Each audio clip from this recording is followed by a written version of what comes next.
বড় নীলপুর মোড়ে যারা ডিউটি করছিলেন ট্রাফিক কর্মীরা ওনাদেরকে একটি স্টুডেন্ট এসে বলে যে আমার অ্যাডমিট ভুলে গেছি।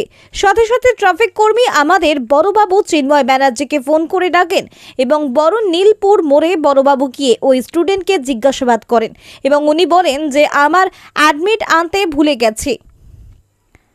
তৎক্ষণাৎ বড়বাবু ওই ছেলেটিকে নিজের গাড়িতে চাপিয়ে ট্রাফিক অফিসে নিয়ে আসেন এবং ওই স্টুডেন্টকে বাড়ি থেকে ছবি পাঠাতে বলেন। অফিসের কম্পিউটার থেকে প্রিন্ট আউট অ্যাডমিট বার করে ওই স্টুডেন্টদের হাতে দেন এবং ওই স্টুডেন্টকে নিজের গাড়িতে চাপিয়ে আবার বীরহাটার বিদ্যার্থী বয়স স্কুলে পৌঁছে দেন। স্টুডেন্টের নাম মুস্তাফা মল্লিক, বাবা নাজমুল মল্লিক, বাড়ি হরকাডাঙ্গা, মন্তেশ্বর, পূর্ব বর্ধমান।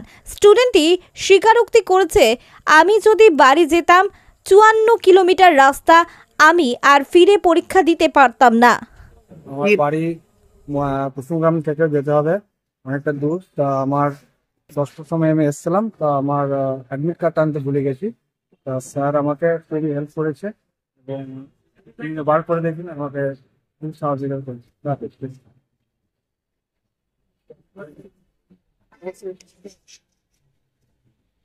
নাম কি আছে? মুস্তাফা মল্লিক। বাবার নাম? নাজিবুল মল্লিক। বাড়ি কোথায়? বাড়ি গোটাডাঙ্গা। গোটাডাঙ্গা এখান থেকে কোন পিএস? মন্তেশ্বর।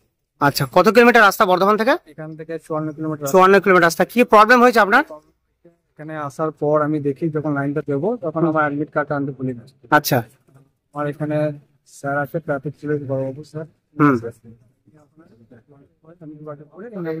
আমার অ্যাডমিট কার্ডটা বার করুন। আচ্ছা,